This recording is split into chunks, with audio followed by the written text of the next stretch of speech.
I don't know anyone. Referrals are impossible. How do I get the attention of someone at my dream company? I'm not saying cold applications are dead, but I personally would not live or die by the power of ATS systems. There are a few reasons I am big on getting referrals and why it's easier than ever to get them. In my experience, referrals lead to interviews 99% of the time, a high leverage activity that yields positive results. Most people apply online, and I read somewhere that only 5 to 10% of all applications come through referrals for job postings. So by going that route, you are creating differentiation and have authority by association, given somebody already working there is putting their name behind you. Bonus points if you get a referral from an influential person at your dream company. I also love the fact that incentives are aligned. Most employers want their employees referring candidates. Employers will even compensate their employees for this type of behavior. I know people who make up to $3K for referring people for entry-level roles, all the way up to $15K in stock options for referrals that get people jobs for more senior level roles. So I want to teach you how to get referrals for your dream company, even if you know 0 people. Getting referrals doesn't have to be hard, but activity is oxygen. You need a simple, repeatable strategy to meet strangers and turn them into your champions. Because this may seem complex, I want to give you the whole system to make this happen day after day. I'm going to teach you how to outbound for referrals, how to message them, and how to run a first call with a complete stranger. So let's jump into how to outbound for referrals. I recommend 30 touch points a day, whether that's 30 LinkedIn requests, 30 messages, or 30 emails, or a mix of all of them. The key is activity is oxygen and having consistent outbound activity over a long enough time horizon. Pick a number you can commit to and stick with it at all costs. Being able to do repeatable actions over a long time horizon is what separates the ordinary from the extraordinary. So if you want to land a job with your dream company, you have to be able to do the inputs most normal people won't do. Bonus, this may seem odd if you have never worked in sales, but it's the backbone of a good seller and the exact reason the entry-level SDR role is designed. It requires a ton of cold outbound, sometimes up to 100 cold calls or cold emails a day. And luckily for you, you only need one yes, and so the odds are stacked in your favor. In order to make this happen, let's talk about the process of outbounding more in depth. Here's my process and how I stack rank my focus. Step 1. Who do you know working at these companies? Sweet, connect with them or send them a message. Send them a text, email, or LinkedIn request, whichever spot you have their contact info. Example, Tiarnan, welcome back to the States. Costa Rica looked like an incredible trip. Reaching out, as Zachary Skeen mentioned, you are always looking for fresh talent. Are you open to connecting? This is an example of a mutual connection you might have and a friend giving you the green light to reach out on their behalf. Vice versa, you can also have your friend broker the introduction. Even more powerful. But what if you know nobody? No problem. Let's meet strangers. The first step is understanding who to target. That is your ICP, your ideal customer profile. These strangers can easily be found through LinkedIn. For example, send LinkedIn connection requests to your ICP, ideal customer profile. If I am going for an entry-level sales role, my ICP may be SDRs, account executives, or VPs of sales. You can go to a company LinkedIn page and search role titles and send out blind connection requests until people accept them. You can also use the LinkedIn search bar, which doesn't require premium, and search the job title you want to connect with and filter by company name. Reminder, not all companies call positions the same. At Dell, SDRs are called Emerging Technology Specialists. At MongoDB and Samsara, SDRs are called Account Development Representatives. If you aren't having luck finding them, try tweaking your copy to a different name. It could be Account Manager, or scroll through employees on LinkedIn to find out the naming behind some of the roles you're going after. Blind messages are totally fine. Once accepted, send a short message. Remember, value is relative and short is respectful. Here are examples of messages that actually work to complete strangers. Reminder, people want to help and may even get a bonus for referring you. Example, Charlie, thanks for connecting. I'm determined to break into tech sales and Guidewire is at the top of my list. I'd love to hear more about your experience in sales so far. Are you open to talking next week? Example, Jake, thanks for connecting. Would love to learn about your time in sales at UiPath. Do you have a few minutes to connect in the next few days? Example, personalization. Ryan, your most recent post made me laugh. Love the lightheartedness. Reaching out as I'm looking to break into tech sales and would love to learn more about the sales environment at Seamless AI. Are you open to connecting? Bonus, people are busy. They have full-time jobs. If you don't get a response, follow up every 3 to 4 business days. You are not being annoying. You are being intentional. There are so many times I forget to respond to messages only to be reminded with a genuine follow-up. Knowing that, here's an example follow-up you can send. Hey, blank, I'm sure you're extremely busy, but wanted to see if you have 10 minutes to connect next week. Bonus follow-up, show personalization. Hey, blank, I know Salesforce sales kickoff is this week, so I'm sure you're swamped. Are you free to meet next week once things settle down? I will teach you more about context building with amazing questions to build credibility later, but pairing relevant info with the question is a powerful way to build credibility with a stranger. My take, if you want 15 minutes with someone, show them you did 15 minutes of research. However, let's say they still don't respond. And trust me, they don't hate you, they are just busy. Example, as a second response. Hey blank, following up. Feel free to kick me to the curb if you're swamped, but even a short response is appreciated. Not everybody will take a call, but being respectful and playing the long-term game is key. I typically stop cold outreach after a 3rd or 4th message. There is a fine line between being annoying and being persistent, and typically a 3rd message is a good ending point, granted you've let things settle 3 to 4 business days between messages. And respect that they are busy. However, a lot of people will respond to you and get on calls, which is great, but also nerve-wracking. And so in order to alleviate your nerves, I want to give you a networking call system to crush every networking call you have. So let's move on to the next point. How do you run call with a stranger and get a referral? Sounds daunting, right? The common questions I get are, what do you talk about? How do you ask for a referral? How should I prepare for it? The answer is very simple. Just show you did your homework. Here's how I do my homework before a networking call like this. It's called the 5x5x5 rule. Spend 5 minutes checking their LinkedIn or other social media accounts. Is there anything you notice you can open up the call with to show you did your research? Spend 5 minutes researching the company, recent news, or big initiatives that are happening at the company they work with. Nowadays, you can get access to this info instantaneously with AI, Google, and other tools at your fingertip. Then I spend 5 minutes drafting questions, typically starting with more personal ones to connect before role and company related questions. Real world example. I was meeting with a district manager for AWS and noticed he had Ironman triathlon on his LinkedIn profile. It resonated with me, so I opened the call with, hey Pat, I checked out your LinkedIn and noticed you have some stuff on triathlon training. I hear those are intense. What sort of races do you do? Notice an open-ended question, and it's a fun dialogue which allows us to connect and not jump right into business. I try to build rapport for 5 minutes before transitioning into the meat and potatoes of the conversation. Ultimately, don't be hard on yourself to transition right at 5 minutes. The actual goal of the conversation is to build a relationship and trust. However, if the other person doesn't seem interested in small talk, feel free to jump right in and respect their time. After all, they are busy. A DISC assessment will help you distinguish how people communicate.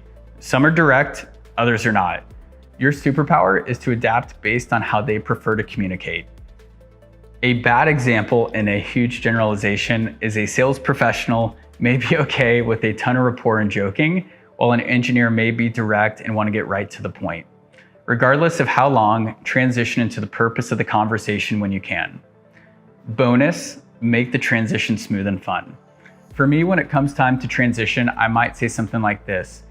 Dang, Pat, I swear I could talk about triathlons all day, but I know we're both busy, so maybe we can talk about work or something in a joking manner.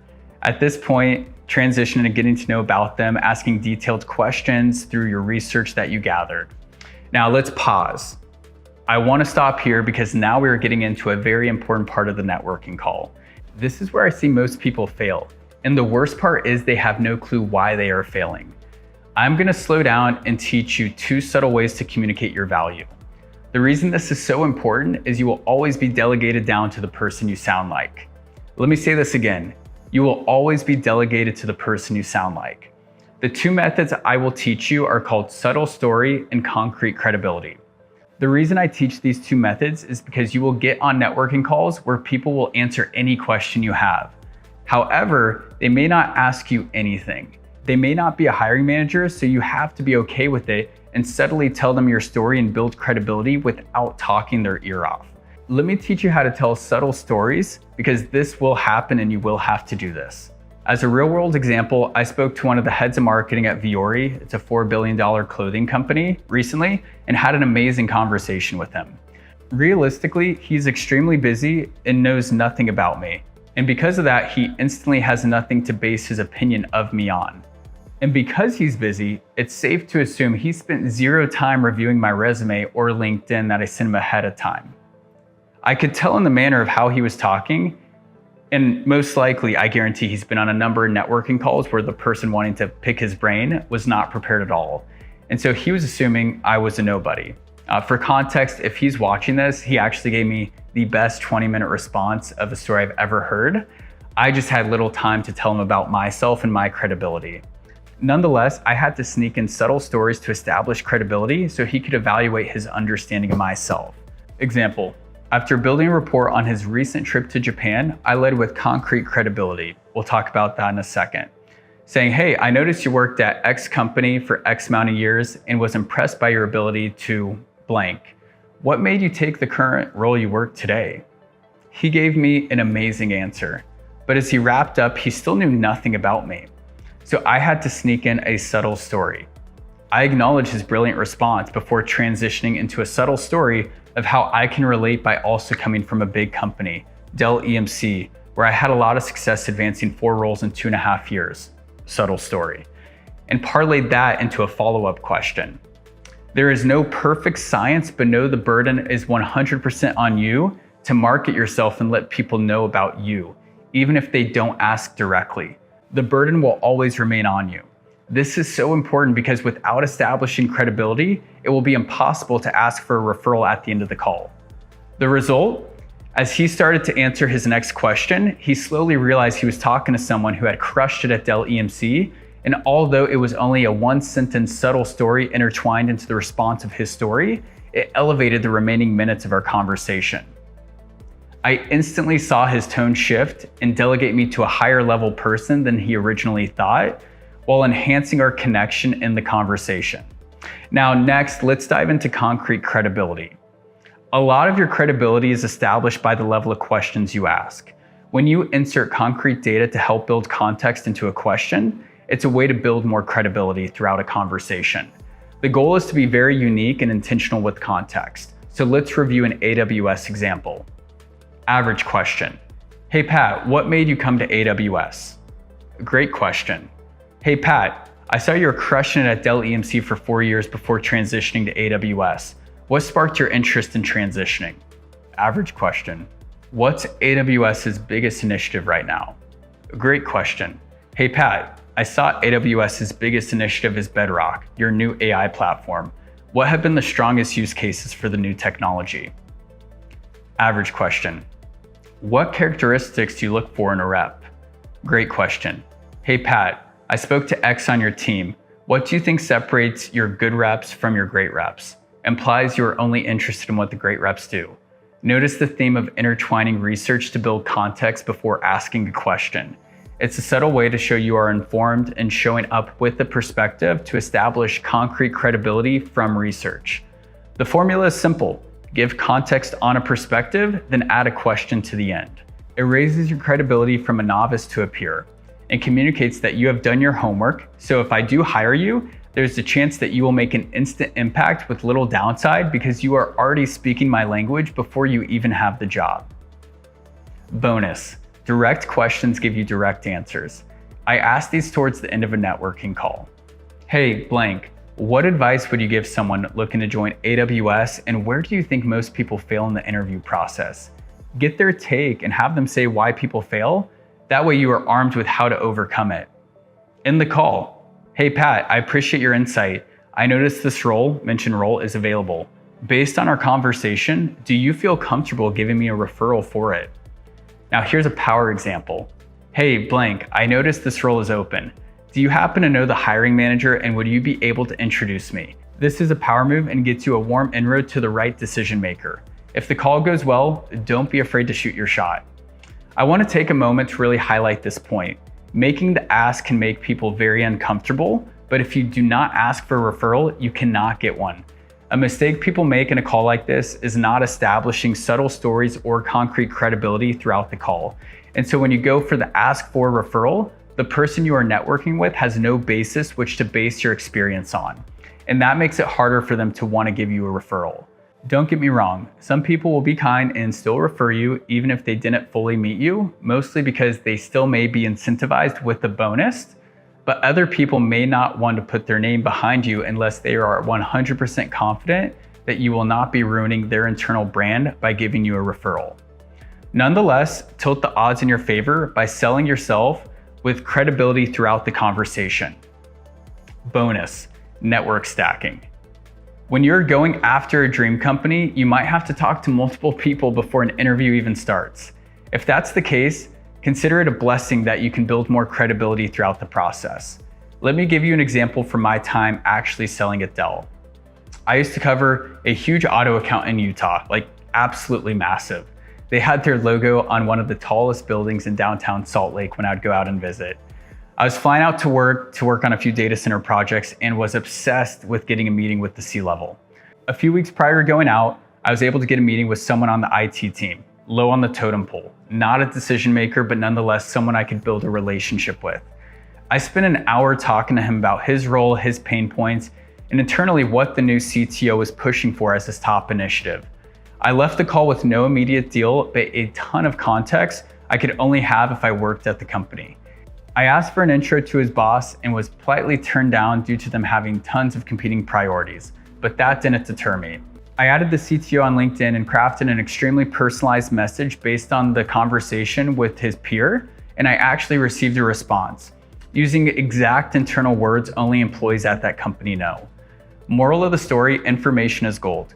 Leverage the insights from one insider to build more credibility with the next insider. For me, I was able to speak word for word to what the CTO cared about, hence why he responded. For you, as you go into a second or third networking call or interview, you can stack the internal intel you get to help build more context leading into your question. Here's an example. When I met with Pat from AWS, I asked him what the strongest use cases for their new Bedrock AI technology was. Let's say he mentioned a lot of small marketing startups are finding the most use out of it.